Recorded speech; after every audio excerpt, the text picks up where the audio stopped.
Newfie emang gak pernah gagal bikin aku kagum. Setelah kemarin ada R60 HE, sekarang mereka rilis Halo 65 HE. Aku udah pernah review Newfie Halo series dan itu bagus, makanya aku tertarik buat review 65 HE. Keyboard ini pakai top case aluminium ditambah bottom case berbahan ABS warna abu. Finishing alu pada top case berasa halus, gak ada feel kasar ketika dipegang. Untuk bezel samping dan bawah terbilang standar, namun bezel atas cukup tebal. Lanjut ke bagian depan, terdapat port USB Type-C serta rapid switch. Tombol ini berfungsi sebagai tombol pengubah mode, semisal mode Windows, mode Mac, serta mode gaming. Buatku sih berguna banget, jadi nggak perlu ribet buka software ketika ingin ganti mode. Nah, di antara top dan bottom case diberikan side light guna mempercantik tampilan keyboard. Lalu ke bagian bawah kita akan menemukan badge metal dari Newfie, 4 buah rubber feet plus 2 step head adjustment. Typing angle tanpa peninggi sudah nyaman dengan sudut kemiringan 5 derajat. Ketinggian case sisi belakang adalah 18,5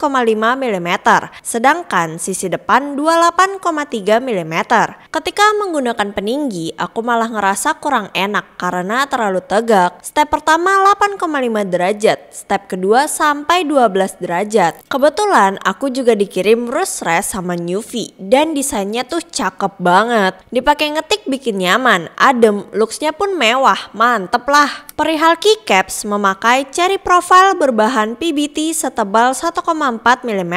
Printing double shot rapi, nggak ada yang pecah-pecah. Printing legend juga rapi, serta konsisten secara posisi. Cuma kenapa legend shift kirinya tipis amat ya? Tekstur keycaps ini terbilang halus, tapi cukup keset sehingga dipakai tidak berasa licin. Masalah colorway selera lah ya. Buatku sih cakep karena matching sama warna case. Nggak ada aksen-aksen gaming jadi terlihat kalem minimalis gitu. Untuk switch aku dapat varian Gateron Magnetic Jet Pro. Secara performa bagus banget. Kuantitas loop pada stem serta spring terbilang pas dan konsisten. Ngebuat feel kerasa smooth, gak ada scratch atau spring ping. Bottom housing juga tidak bolong sehingga feel bottoming out terasa lebih mantep. Total travel switch Jet Pro hanya 3,5 mm karena stem menggunakan model long pole. Terakhir, wobble stem cukup minim secara vertikal maupun horizontal. Oh ya, semisal mau ganti switch bisa kok selama magnetic switch 2 pin. Tapi ngapain ganti kan? Switch bawaannya mahal cuy, 70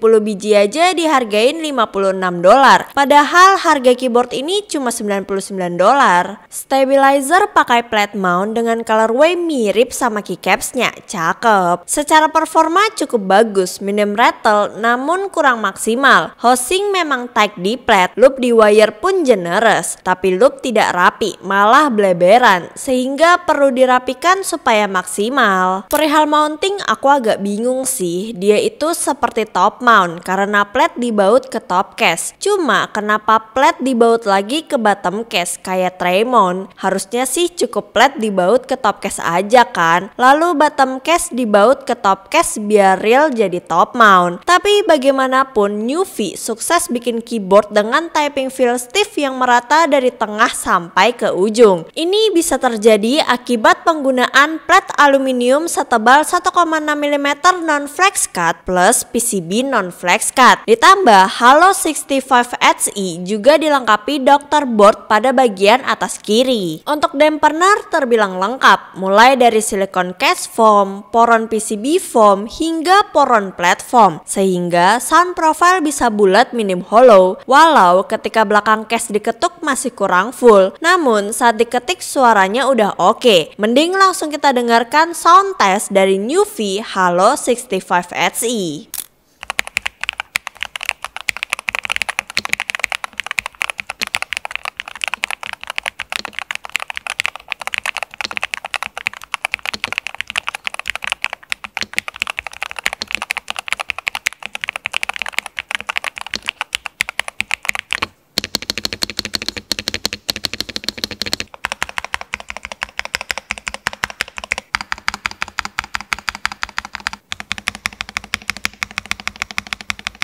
Gimana sound profile-nya? Bagus kan? Bulat, padat, tidak muted. Buat hak keyboard mah termasuk sangat bagus cuy. Gak cuma sound profile, performa Hall Effect keyboard ini pun mantap. Makanya aku lagi suka banget pakai Halo 65 Hz. Secara spesifikasi memang tidak sekencang R60 Hz. Polling rate sih sama-sama 8 kHz. Namun PCB scan rate keyboard ini hanya 2500 Hz. Tapi jujur aja 2500 Hz scanning rate ke 8 kHz itu nggak berasa buatku. Oh iya, polling rate keyboard bisa kalian setting melalui web-based driver newvi.io. Driver paling enak, seamless, UI bagus, mantep deh. Selain setting polling rate, pada software newvi.io kita bisa mengatur sensitivitas rapid trigger aktif serta reset dari 2,2 mm sampai ke paling cepat yaitu 0,02 mm. Kita juga dapat mengatur dead zone config. Namun menurutku tidak perlu lagi karena dengan 0 mm dead zone pun keyboard ini nggak pernah ada masalah sama sekali. Bener-bener stabil, nggak pernah nyedet-nyedet, nggak pernah input kelepas sendiri, optimal lah. Alhasil keyboard ini bukan cuma cepat secara spesifikasi, tapi beneran kencang. Beberapa keyboard emang bisa disetting 0,02 mm.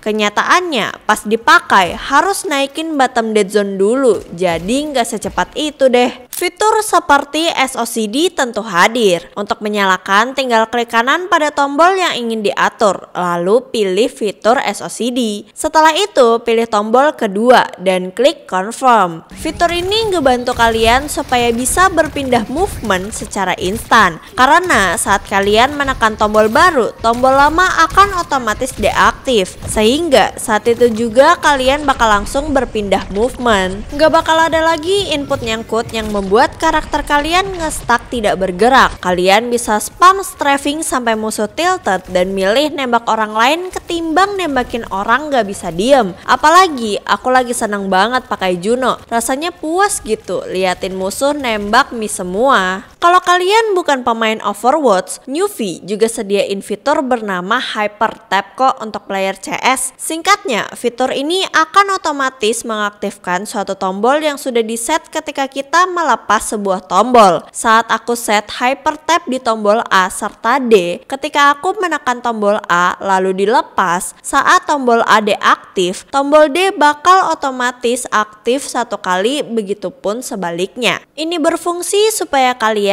bisa counter strafe guna menghentikan momentum secara instan dan ngebuat akurasi first shot jadi lebih baik. Sayang, pada fitur tersebut aku masih merasakan bug di mana terkadang malah membuat keyboard menjadi no input. Solusi dariku, nyalakan Hyper Tap di tombol W serta S aja. Setidaknya kalian masih dapat merasakan fitur Hyper Tap ketika habis bergerak maju. Overall, aku tetap suka banget sama Newvi Halo 65 Hz dan bakal jadi daily driverku ketika main game sekarang karena keyboard ini memiliki typing feel yang enak, sound profile bagus, tidak muted, sweet smooth, looks keyboard pun cakep dengan layout 65% non-exploded, ditambah performa gaming yang bagus juga. Tapi aku tetap berharap fitur Hyper Tap di fix biar aku makin cinta sama nih keyboard. Jadi kalau ditanya apakah kalian harus beli Halo 65 Hz?